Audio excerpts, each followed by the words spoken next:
sitting down on the floor after this young lady's trembling and praying and all this, and everybody's still in this circle. You got about 30 people, right? Yeah. And all of a sudden, it's out there. It literally, Tim, this leg started to grow out.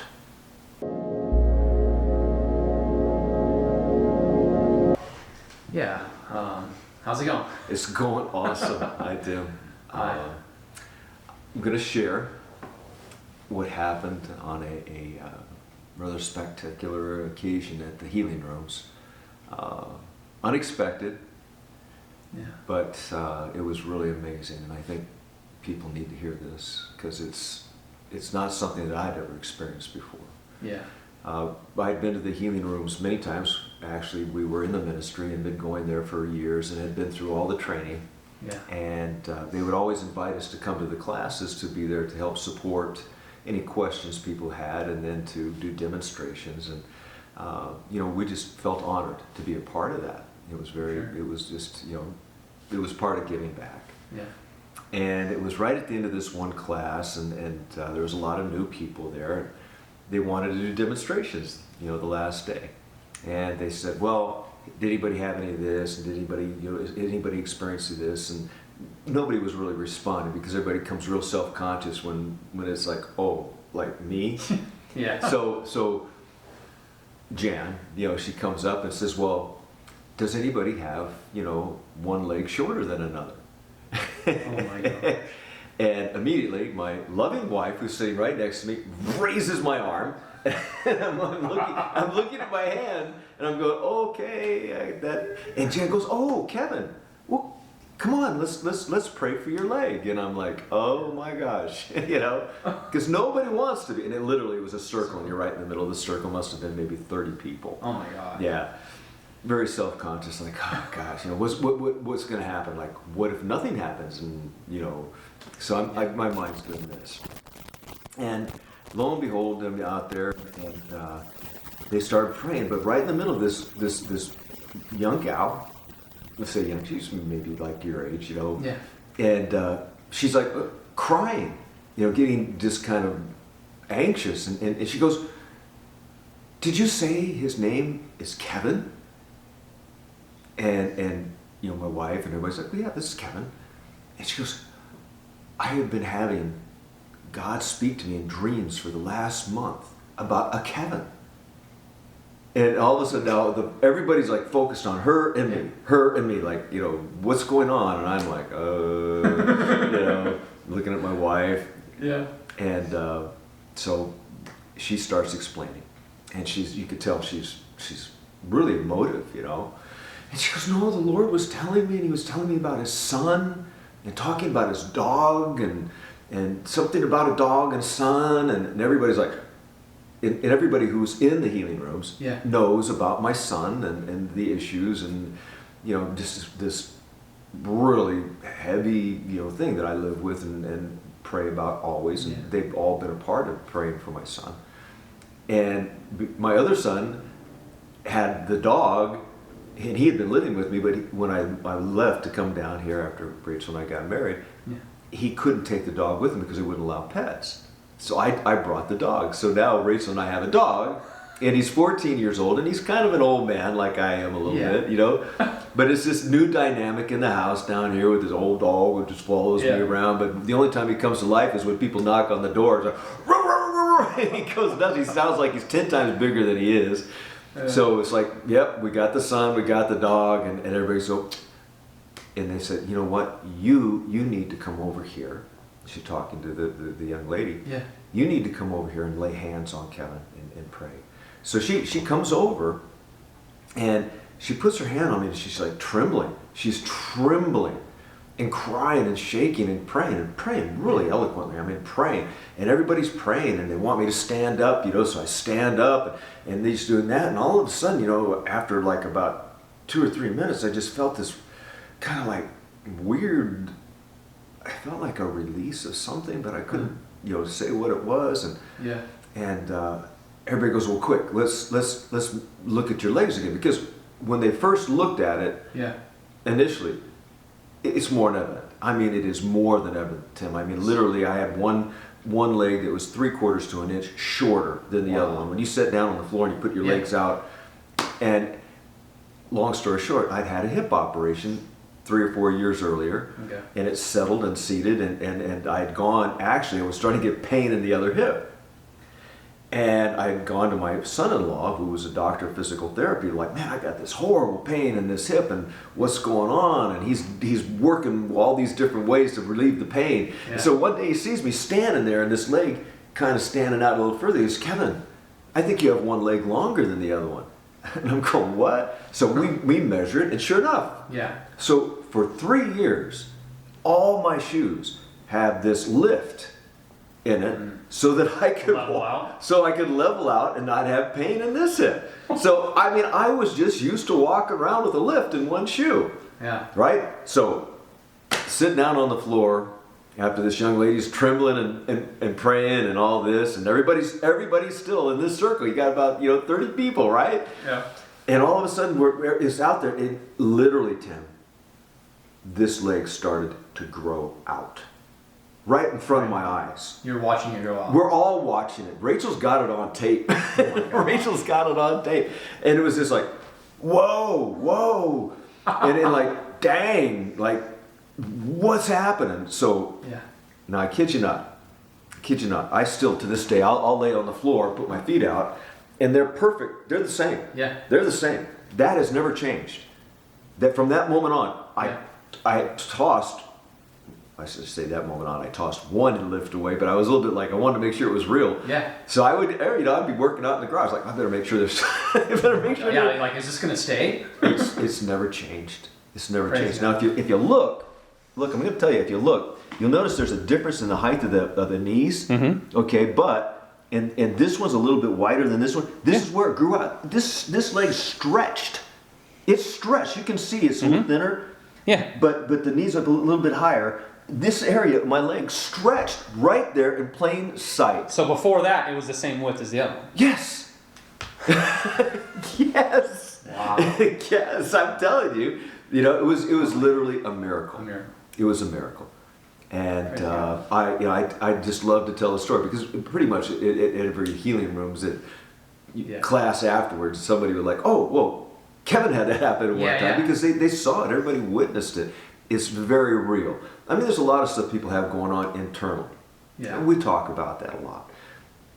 And inner healing, involves kind of, first of all, the symptoms and dealing with the symptoms, but understanding where all that comes from and why that happens, getting down to the root of things, whether it's trauma or illness or disease or attitudes or behaviors or whatever it may be. Yeah. But you can't see that. You can see how people start to feel and react after they've been set free of those things or have gotten beyond it. Yeah. By their continence and stuff. But literally, this was a physical manifestation that was very easy to see. Yeah. Very easy to see. So that all 30 people were sitting there watching it grow. Yeah. Oh my And some God. people still to this day like, yeah, I was there. Yeah. Yeah. And it is cool. It's been amazing. That's And- awesome, man. Well, and the other thing is, it reminds me of a story when I first was introduced to the healing rooms, and that's when, Rachel and I think we were. I'm not even sure we were married at the time. We were still dating. Yeah. But she wanted me to go to the healing rooms, and I'd been through the class, and that was like my first day maybe serving there. So maybe by this time we were married. And walked in, and of course, the way they always do it. At first, we do some worship, and then we do some prayer, and then if anybody has anything specific that they need prayer over, you've got this team of trained healers there. Right? Like everybody wants to take advantage of that, right? Yeah. And there was this older gal, and she was complaining about a pain in her leg. Now this is like 2 years before this incident. Oh, okay. And everybody's praying over her, and I'm kind of new to this, and I know how to say the Lord's Prayer, and I can pray for other people, but I mean, what it's like in the healing rooms. It's a whole different level of prayer. Yeah.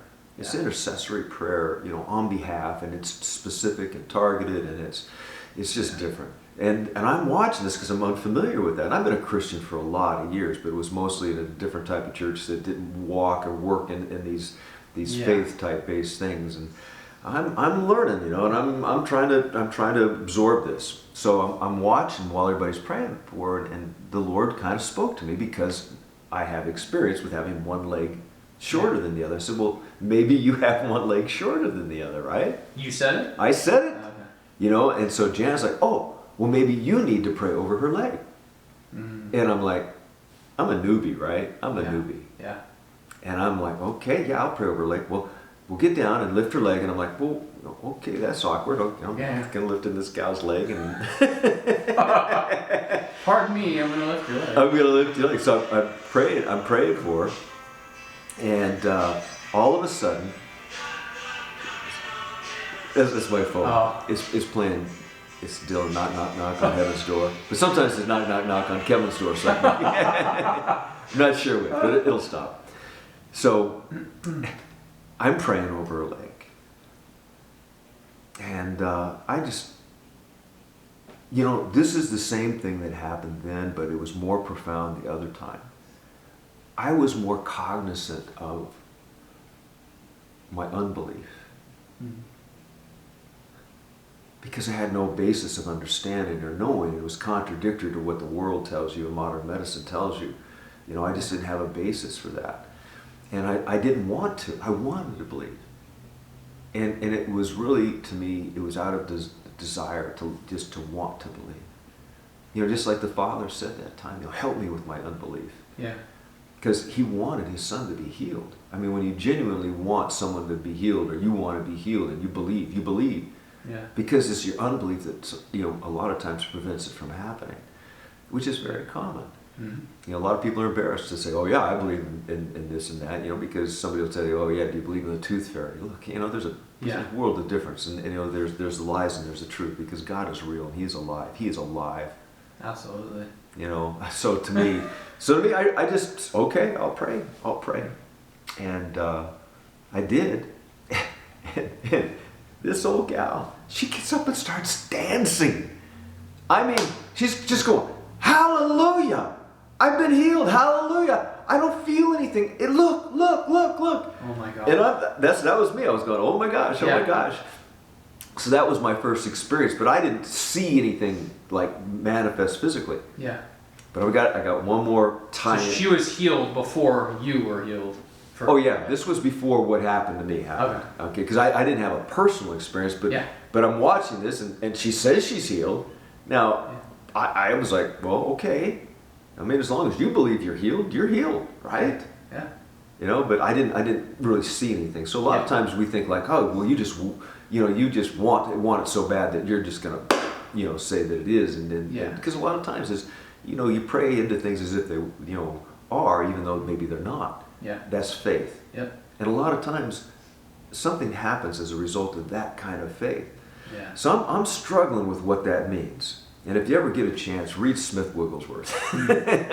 What a testimony of faith and what that man did. So one more related healing thing out of that whole belief, unbelief kind of deal. Yeah. This is when Rachel and I were still dating. And, she told me, she said she was being really gentle with me because she didn't want me to think she's a nut or, out there on some kind of lunatic fringe, which I was like, hey, you're a beautiful woman. I love your heart, so I don't care if you're nutty or not. Yeah. But it was one of those deals where we were walking down from her parents' house, because when I would come and visit her, it was maybe once every other month or something while we dated, I would stay at her parents' house. And, she'd walked up and we were going to walk back down, and I tripped over a curb. Now, let me see, like, how do you trip over the curb? Well, first, kind of, wasn't paying attention to what I was doing, so I misstepped.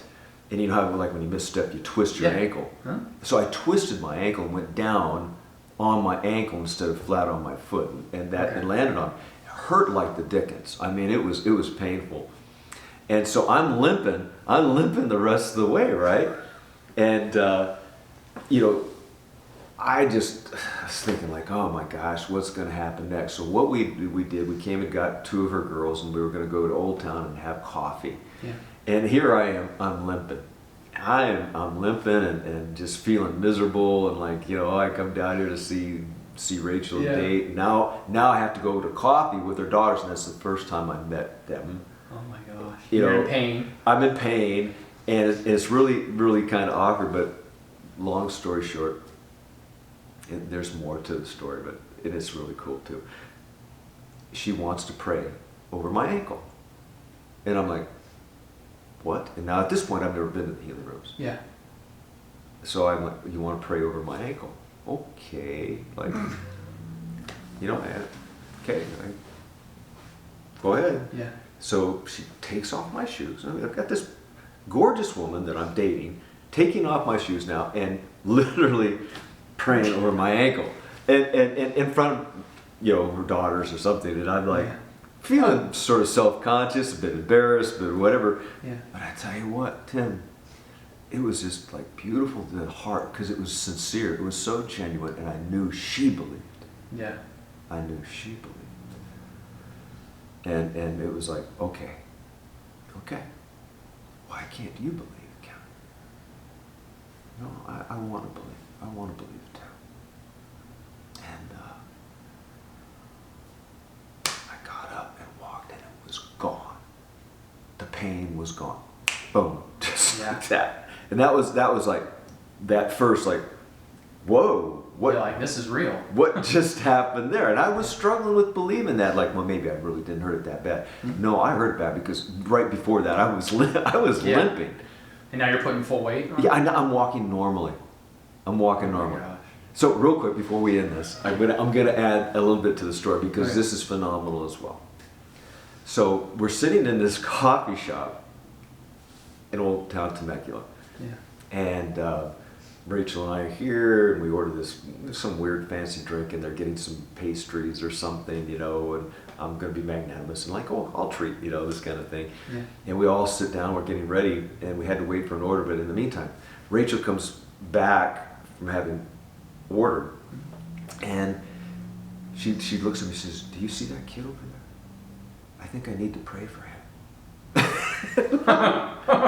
I'm like,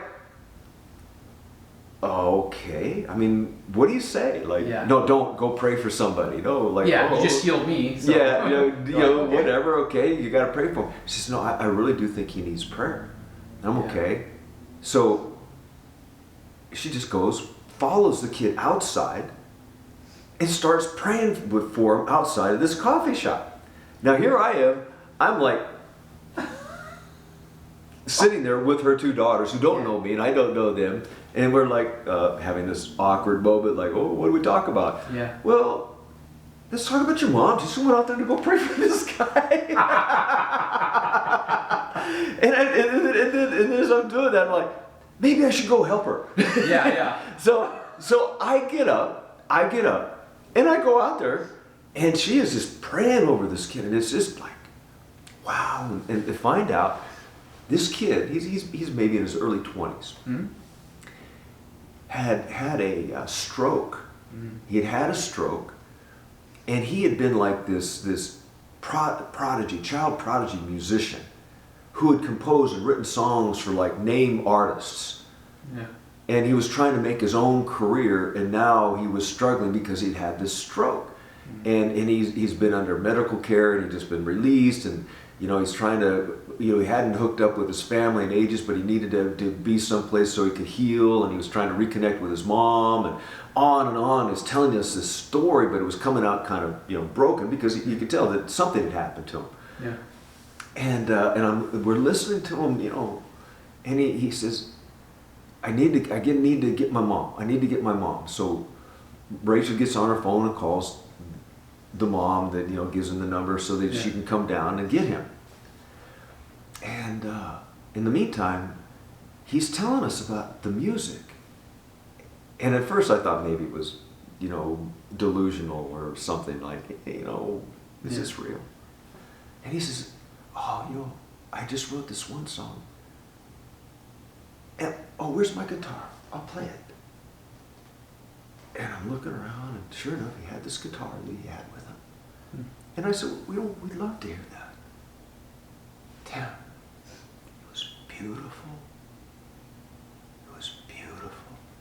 Next thing you know, there's like 20 or 30 people sitting outside this coffee shop listening to this kid.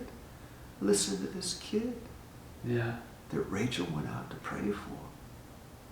And then the mom shows up, and the mom, she's bleeding her heart about her testimony and how they'd gotten separated and what had happened.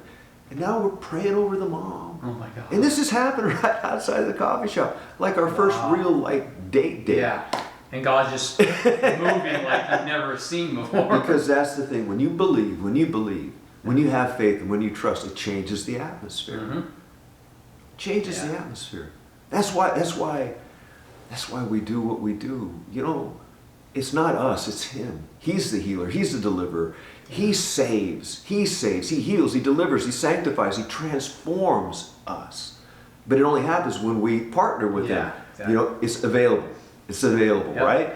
It's just knowing that it is. And all you have to do is appropriate what He's already done for you. Yeah.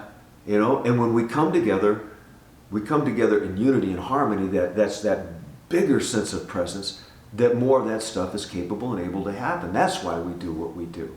Yeah. Because He came to set the captives free, to heal the sick, to cleanse the lepers, and to raise the dead. Now, we know that happens spiritually all the time. Yeah.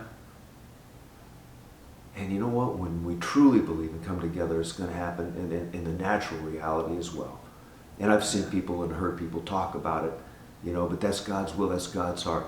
And He does that because there's power in the Word. There's power in the Word.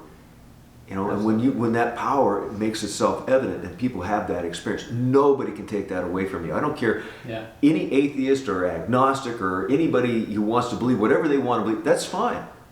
But you can't take away what I know, what Yeah. I've experienced, what I've Exactly. lived. And you can't explain it away. You can try as you want, No but way. you can't do it. I have a relationship with Jesus Christ. He's my Lord. Yeah. So that's my story. That's so awesome. Thanks for sharing that, man. Thank you That was for awesome.